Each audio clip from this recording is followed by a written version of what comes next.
अंतिम दिनों में हिंदी की तैयारी इस प्रकार से करेंगे तभी आप 2025 के टॉपर बच्चे कहलाएंगे, क्योंकि आपके परीक्षा के 3 दिन बाकी हैं और उसके बाद 24 फरवरी को आपका हिंदी का पेपर लगा हुआ है। और हिंदी का पेपर, ये जो पेपर है आपका, मैं पूरा इसके साथ आपका सोल्यूशन करने वाला हूं, बताने वाला हूं। देख सकते हैं आप यहाँ पर पूरा मैं अभी सोल्यूशन आपको बताऊंगा, एक एक करके सारी चीजें भी हम देखेंगे। ये देखो, ये जो मॉडल पेपर है एक वायरल मॉडल पेपर है। क्या बेटा, ये एक वायरल मॉडल पेपर है।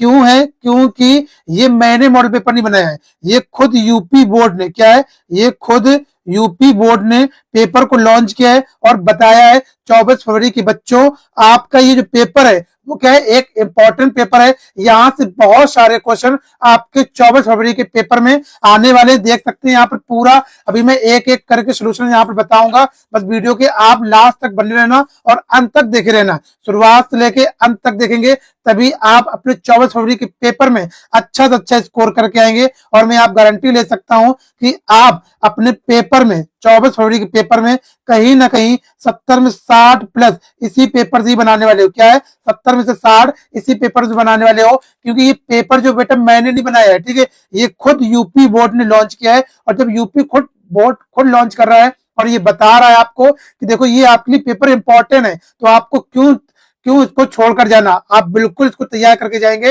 और आपको 24 फरवरी में बिल्कुल करके आएंगे। अगर नहीं करके आएंगे तो फिर आप पछताएंगे, शायद मैं वो पेपर को कर लिया होता तो मेरे भी नंबर बढ़ गए होते। तो पछताने से बाद में क्या होगा, अभी आप पूरे पेपर का सोल्यूशन मेरे साथ करेंगे, ठीक है। तो देखते हैं, शुरुआत करते हैं। यहाँ पर जो आपका पेपर जो है कक्षा 10 का हिंदी का है, इसका समय जो होगा वो 3 घंटे 15 मिनट, 15 मिनट जो होता है आपको पढ़ने के लिए दिया जाएगा। इसका पूर्णांक जो है वो 70 नंबर का होगा। यहाँ पे कुछ निर्देश दिए गए। प्रारंभ के जो 15 मिनट हो गए परीक्षार्थियों को प्रश्न पत्र पढ़ने के लिए निर्धारित है। उसके बाद आपका पेपर जो होगा वो खंड आ और खंड बा 2 वर्गों में विभाजित होगा।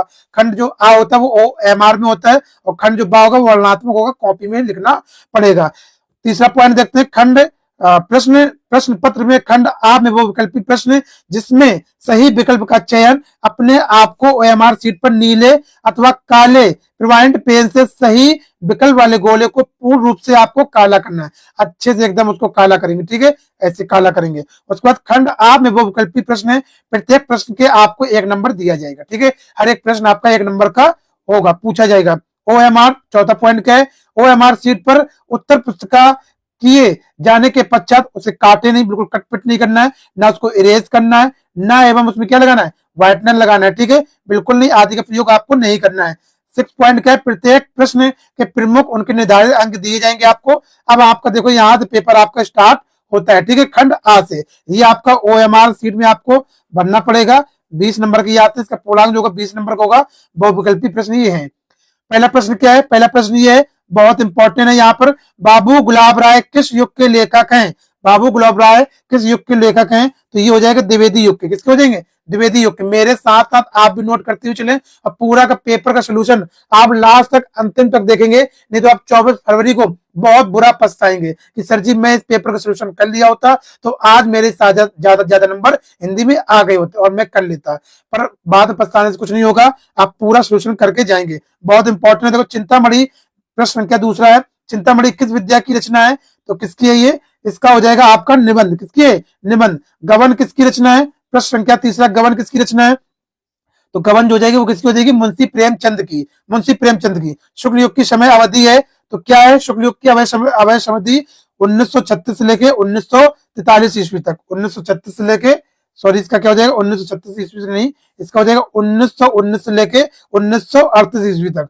शुक्ल युग की समय अवधि क्या है? 1919 से लेके 1938 ईस्वी तक। अब आगे देखते हैं, नील का निर्माण फिर किस विद्या की रचना है? नील का निर्माण किस विद्या की रचना है? इसका हो जाएगा आत्मकथा। क्या हो जाएगा? आत्मकथा। उसके बाद बेटा, उसके बाद है आपका प्री प्रवास किस युग की रचना है? प्री प्रवास किस युग की रचना है? इसका हो जाएगा द्विवेदी युग की। मधुशाला किसकी रचना है? मधुशाला किसकी रचना है? आप बताएं फटाफट। इसका हो जाएगा क्या? मधुशाला रामधारी सिंह दिनकर की। प्रश्न संख्या 8 है आपकी। 8 क्या है आपका? देखते हैं यहाँ पर, भारत भारती किसकी रचना है? भारत भारती किसकी रचना है? मैथिली शरण गुप्त की है। मैथिली शरण गुप्त की है। ये सारे इंपॉर्टेंट है। देखो, ये वाला जो क्वेश्चन था ये IMP था। अब देखो आपका क्या है, प्रश्न संख्या यहाँ पर 9 आया, आधुनिक काल की समय अवधि कब से कब तक है? देखो आपकी जो समय अवधि है वो बहुत पूछता है, ज्यादा से ज्यादा इसको आप तैयार करके जाइएगा, इंपॉर्टेंट क्वेश्चन है ये, ठीक है।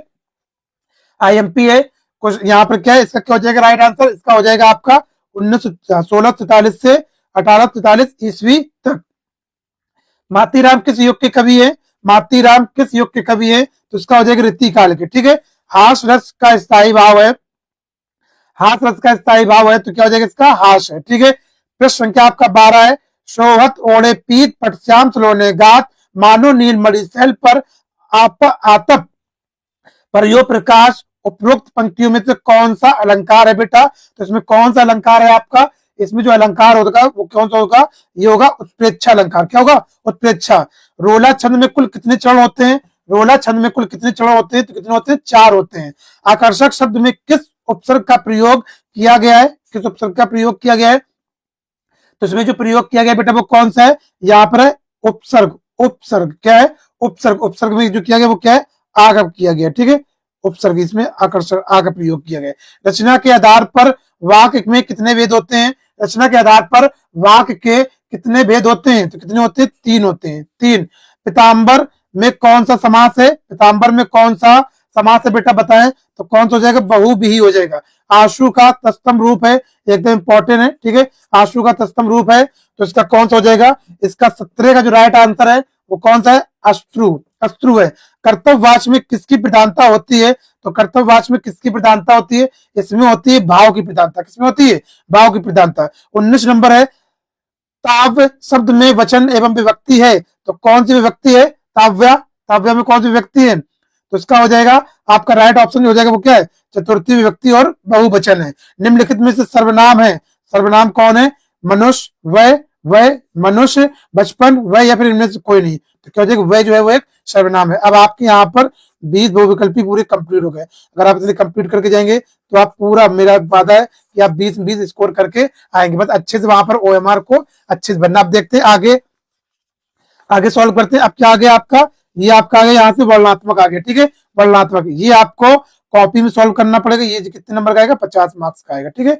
इसको अच्छे अच्छे से एकदम साफ साफ राइटिंग में आप इसको करेंगे, तभी आपको यहाँ पे 50 नंबर मिलेंगे। अब देखो यहाँ पे प्रश्न संख्या 1 क्या है, निम्नलिखित गद्यांश पर आधारित 3 प्रश्नों का उत्तर दीजिए, जिसके लिए आपको 3 इंटू 2 बराबर कितना है, 6 नंबर यहाँ पर मिलेंगे। यानी एक आपका गद्यांश ये होगा बेटा, और बीच में क्या लगा होगा, अथवा लगा होगा, और एक गद्यांश आपका ये होगा। इन दो में से आप कोई भी एक कर देते हो तो आपको 6 नंबर यहाँ पर मिल जाएगा। देखो ये कोई बात नहीं, ये किसका यहाँ पर देखो लिखा है, मित्रता, क्या है, मित्रता, यानी कि ये जो पाठ है किससे लिया गया, ये है मित्रता से, किससे, मित्रता, मित्रता। मित्रता के जो लेखक है वो कौन है, आचार्य, आचार्य रामचंद्र शुक्ल है, कौन है, आचार्य रामचंद्र शुक्ल है, ठीक है।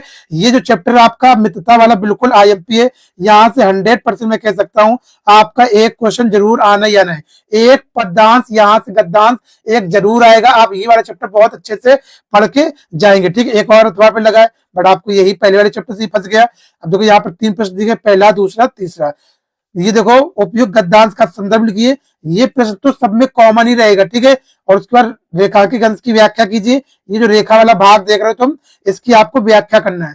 आपको नहीं आती व्याख्या करना, आप सेम टू सेम यही लिख देंगे, आपको वहां पर नंबर मिलेंगे, बस, ठीक है, इस तरीके से। अब देखते हैं प्रश्न संख्या दूसरा है, दिए गए पद्यांश पर आधारित 3 प्रश्नों का उत्तर लिखना है, 6 नंबर का होगा। एक पद्यांश ये दिया जाएगा और एक पद्यांश यहाँ पे ये दिया जाएगा, बीच में अथवा लिखा होगा, दो में से कोई एक कर सकते हो। इसमें 3 प्रश्न लगे, 2, 1, 2, 3, ये भी 2 नंबर का, ये भी 2 नंबर का, और ये भी 2 नंबर का।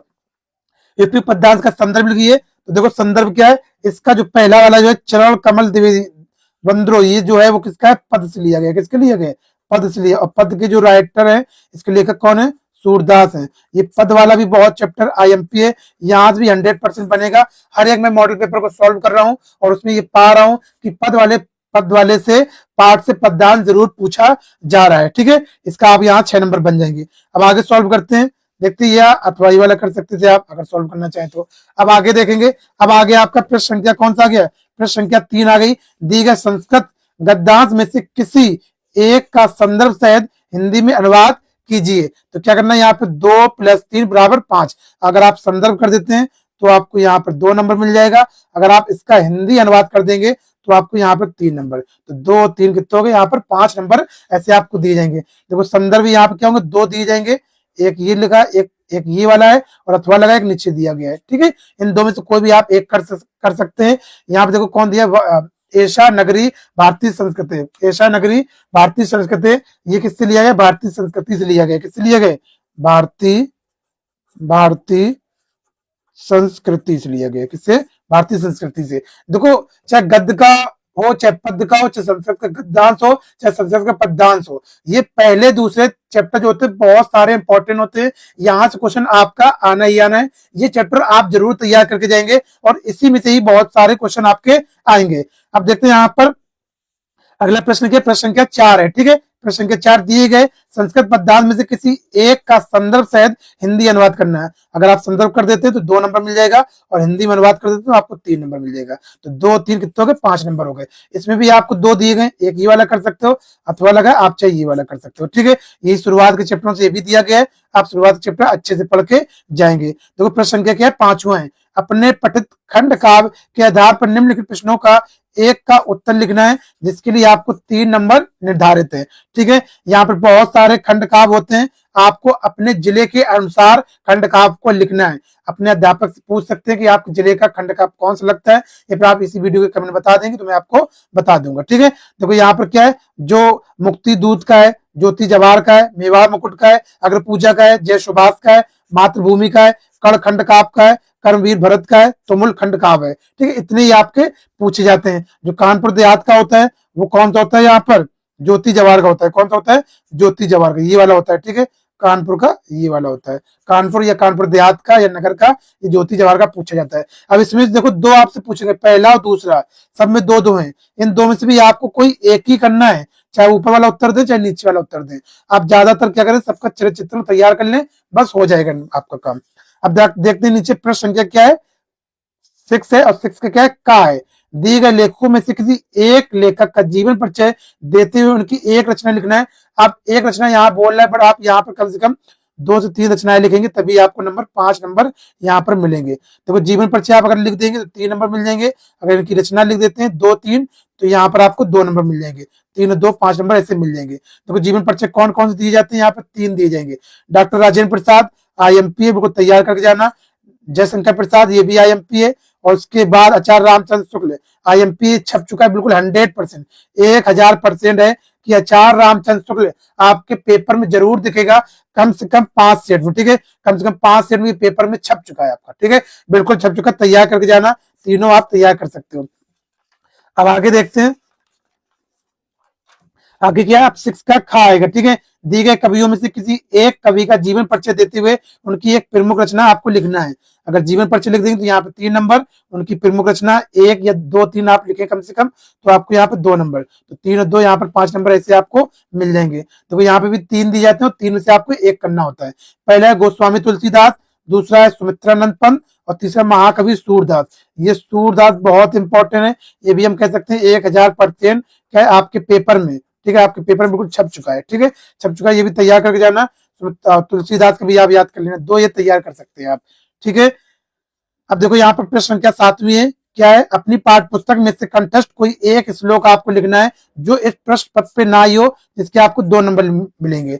तो वही आपको श्लोक लिखना जो इस पेपर में ना पूछी गई हो, वही आप लिखेंगे तभी आपको नंबर मिलेंगे। नहीं अगर पेपर वाले लिख देंगे तो आपको नंबर कट जाएंगे। देखो जैसे यहाँ पे इसमें है, ठीक है, ये श्लोक आपको नहीं लिखना है। ठीक है, ये जो श्लोक 2 लिखी है ये आपको नहीं लिखना है। आपको कम से कम 6 लाइन की श्लोक याद करके जाएंगे, तो 4 लाइन की तो इसमें आएगी। ठीक है, 4 लाइन की इसमें आएगी, पूछी जाएगी। तो ये 4 लाइन तो आपके लिए बेकार है, आप दूसरी कोई ना कोई याद लिखेंगे तभी आपका फायदा मिलेगा। अब देखो प्रश्न संख्या 8 है, निम्नलिखित में से किसी 2 प्रश्नों के उत्तर दीजिए, वो भी संस्कृत में देना, उसके 2 नंबर हो जाएंगे। हर एक प्रश्न का आपको 1 नंबर मिलेगा। पहला, दूसरा, तीसरा, चौथा, इन 4 में से आप कोई भी 2 कर सकते हैं। ठीक है, आपको 2 नंबर इसके मिल जाएंगे। अब आगे देखते हैं, प्रश्न संख्या 9 है, निम्नलिखित में से किसी एक विषय पर क्या लिख रहे हैं, निबंध। सबसे ज्यादा नंबर का निबंध होता है, इसको बिल्कुल छोड़कर नहीं आना है आपको। देखो सबसे इंपॉर्टेंट क्या है, ये मॉडल पेपर है और ये बोर्ड ने खुद निकाला है, सारा इंपॉर्टेंट क्वेश्चन है। वीडियो का छूट गया तो पीछे जाकर जरूर देखें। ठीक है, पहला क्या है, पर्यावरण संरक्षण के ऊपर बहुत इंपॉर्टेंट है। IMP कम से कम 4 से 5 सेट में ये छप चुका है। ठीक है, छप गया और 1000% हम कह सकते हैं ये आपका आने वाला है। पर्यावरण प्रदूषण, ठीक है, आपके अध्यापक भी बता रहे होंगे, मैं भी बता रहा हूँ कि आपके लिए बहुत सारा इंपॉर्टेंट है ये। उसके बाद आतंकवाद भी इंपॉर्टेंट है, जनसंख्या इंपॉर्टेंट, नारी शक्तिकरण है, ये 4 आते हैं। इन 4 में से आपको एक करना पड़ता है, ठीक है। तो चारों तैयार करके जाइएगा आप अच्छे से, बढ़िया से, एकदम बेहतरीन तरीके से। इसके मैंने पूरे अपने यूट्यूब चैनल पर डाल दिए हैं, वहां पे जाके आप देख सकते हैं, इसकी पूरी वीडियो वहां पे पढ़ें। लास्ट प्रश्न है, प्रश्न संख्या 10 आती है, अपनी विशेष रुचि का उल्लेख करते हुए अपने मित्र को एक पत्र लिखना है, या फिर अथवा लगा हुआ होगा। उत्तर मध्य रेलवे को एक शिकायती पत्र लिखिए जिसमें टिकट निरीक्षक द्वारा किए गए अभद्र व्यवहार का उल्लेख हो, जिसको आपको 4 नंबर यहाँ पर दिए जाएंगे, ठीक है। आप ये ऊपर वाला कर दें चाहे नीचे वाला कर दें, दोनों भी आप कर देंगे तो आपको मिल जाएगा। देखो यहाँ पर 2+2 का मतलब क्या होता है, यहाँ पे 2 का मतलब होता है जो आपका ऊपर का फॉर्मेट होता है, ठीक है। और ऊपर का फॉर्मेट होता है ना, सेवा में प्रधानाचार्य, ये करके ऐसे सब्जेक्ट तक का, वो उसका आपको 2 नंबर मिलता है। और उसके बाद जो आप लिखोगे नीचे पूरा, उसका आपको 2 नंबर मिलेगा। ऐसे बराबर करके 4 नंबर आपको मिलता है, ठीक है। इसका ये भी आपका बहुत नीचे वाला जो है एकदम IMP है, दोनों तैयार कर लेना आप। इंपॉर्टेंट, इसका पूरा सोल्यूशन मैंने अपने यूट्यूब पर डाल दिया है, वहां से इसको देख सकते हैं जाके। आई थिंक आपको पूरा समझ में आया होगा। अगर कहीं वीडियो छूट गई है तो पीछे जाके पूरी वीडियो देखें और साथ साथ नोट भी करते हुए चलें, क्योंकि आपके पेपर में यही 24 फरवरी को आने वाला है। और आप भी अपने पेपर में 70 में से क्या है, 70 में से क्या है, 60+ स्कोर करने ही वाले हो। ये मेरी 100% क्या है, 100% गारंटी है, ठीक है। आई थिंक आपको अच्छा लगा होगा। अच्छा लगा तो वीडियो को लाइक करें, छोटा सा कमेंट करें, और एक अपने दोस्तों तक इसको वीडियो जरूर शेयर करें। और चैनल को अभी तक सब्सक्राइब नहीं किया, तुरंत सब्सक्राइब कर लें और अपने दोस्तों से इसको जरूर शेयर करें। थोड़ा सा बच्चों सपोर्ट करें।